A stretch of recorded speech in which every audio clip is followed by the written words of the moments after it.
Baik, di sini kami dari kelompok 8 dengan saya Juwana Dan saya Pandi akan menjelaskan materi tentang marketing, strategi, dan sales.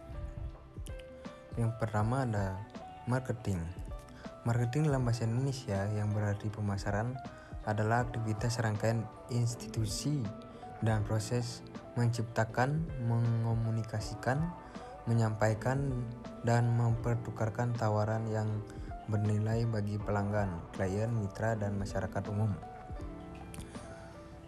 Adapun hal-hal yang harus dipahami oleh marketer. Yang pertama adalah memahami produk yang akan dipasarkan, meliputi hal-hal seperti spesifikasi, manfaat, kualitas, dan komposisi produk. Yang kedua ada target potensial pelanggan, yang merupakan individu atau kelompok komunitas tertentu yang dibedakan atas dasar karakteristik tertentu. Yang ketiga media komunikasi, yang merupakan fasilitas dan atau infrastruktur yang digunakan untuk berkomunikasi dengan potensial pelanggan.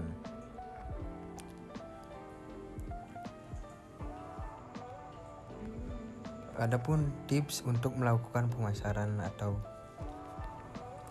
atau marketing strategi. Menentukan target potensial pelanggan dan mengisi informasi yang akan disampaikan. Penentuan target yang tepat dapat membantu untuk menyesuaikan maksud dan tujuan disampaikan informasi tentang suatu produk melalui klasifikasi terhadap target pasar, misal klasifikasi kelompok anak-anak, kelompok remaja, dan kelompok ibu rumah tangga. Yang kedua ada informasi berkualitas mengandung promosi.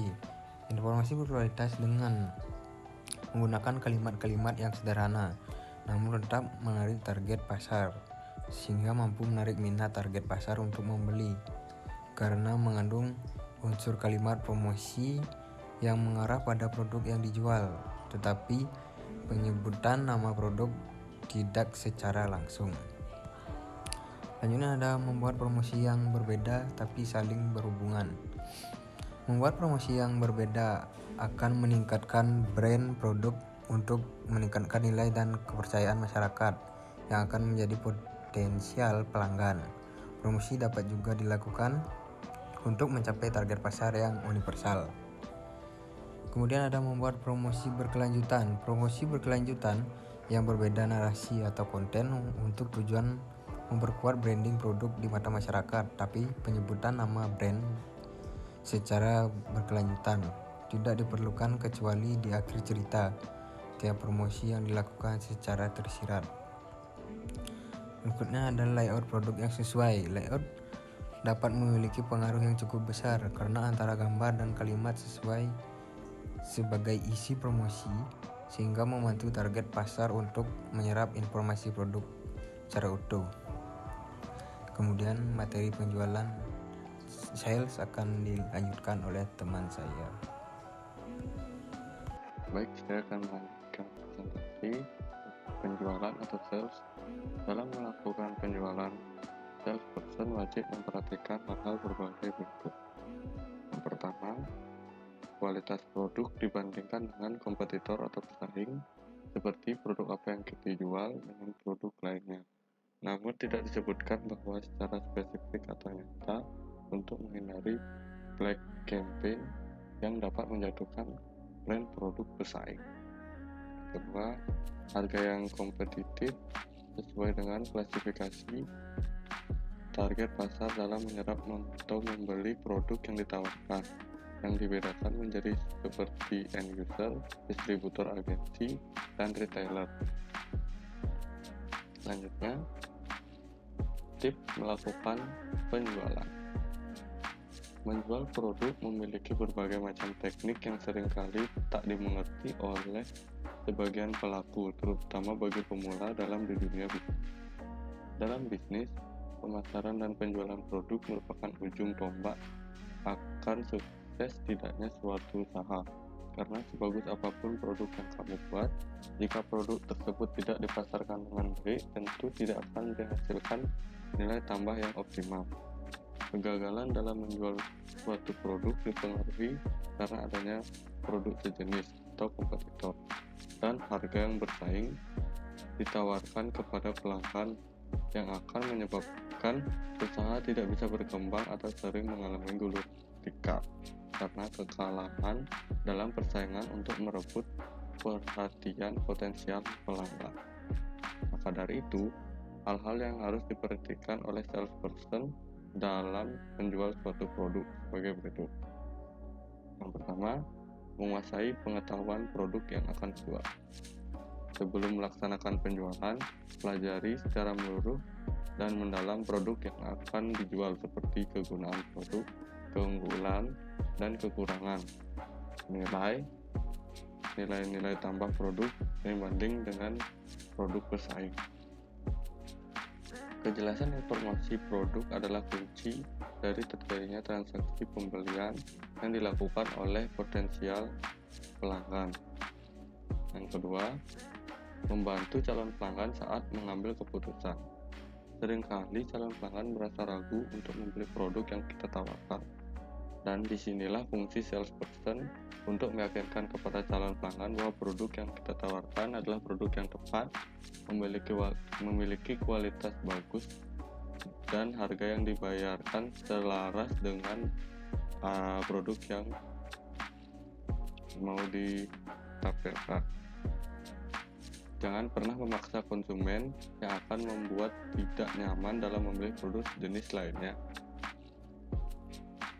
Yang ketiga, mendapatkan segala informasi dari marketing. Berbagai informasi yang harus diperoleh dari marketing untuk memaksimalkan peluang penjualan secara efektif dan efisien dengan cara sebagai berikut. Pertama, persepsi pelanggan yang sudah dibangun atas produk yang akan dijual. Yang kedua, segmen pasar yang paling menguntungkan untuk mencapai target penjualan yang maksimal. Yang ketiga, hubungan potensial pelanggan dengan tenaga marketer pada saat menyampaikan informasi produk.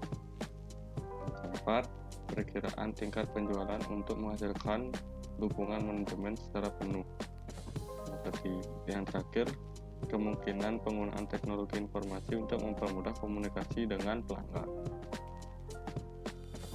Yang terakhir lagi, peningkatan kualitas hubungan dengan penggunaan teknologi informasi dan strategi koordinasi antara marketer dengan salesperson untuk promosi dan menciptakan strategi layanan pelanggan.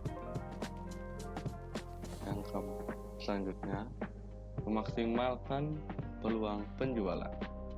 Memaksimalkan peluang penjualan dengan baik dalam hal potensial pelanggan ingin membeli produk yang ditawarkan melalui respon tanda menyetujui dan tutup transaksi dengan memberikan informasi berupa alamat dan jelas jika ada masalah yang berkaitan dengan produk di kemudian hari. Yang kelima, penampilan salesperson. Penampilan salesperson akan mempengaruhi dalam memberi kesan pertama pada potensial pelanggan, yang akan dilihat dari cara berpakaian, termasuk sepatu seperti nyaman, rapi, dan bersih, termasuk aroma tubuh yang dihasilkan dari parfum yang tidak bau menyengat. Kemampuan berbaur dengan orang asing, mengutamakan adab sopan santun pada saat bertemu pertama kali, terutama pada saat memperkenalkan diri seperti identitas dan menyampaikan maksud dan tujuan kedatangan dan sebagainya. Selanjutnya, studi kasus pemasaran seller. Yang pertama, di pemahaman produk yang akan dipasarkan. Dalam pemahaman produk seller merupakan saraf yang bermanfaat bagi para pemain futsal yang ingin mencari lapangan futsal, di mana kami menawarkan jasa untuk mencari lapangan-lapangan futsal terdekat yang ada di kota-kota kalian. Target potensial yang kedua, target potensial pelanggan. Di dalam target potensial pelanggan dari pemakai Sela yaitu merupakan pemain futsal pria umur 14-35 tahun yang sering membooking lapangan futsal. Ketiga, media komunikasi. Dalam melakukan interaksi dengan pelanggan, Sela akan lebih mengoptimalkan menemukan antara pemilik dengan penyewa menggunakan aplikasi WhatsApp. Studi kasus penjualan Sela atau sales.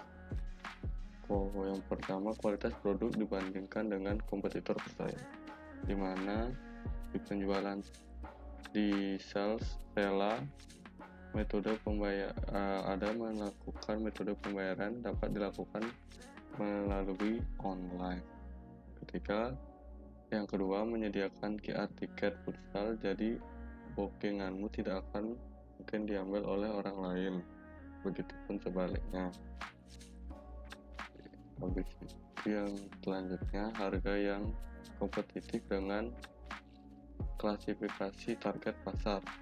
Harga akan sama atau bahkan jauh lebih murah dibandingkan dengan langsung datang ke tempat, karena di Sela kami juga menawarkan beberapa opsi, yaitu dengan menjadi member di aplikasi kami dan akan dapat keuntungan yang lebih banyak. Dan presentasi dari kami ucapkan terima kasih.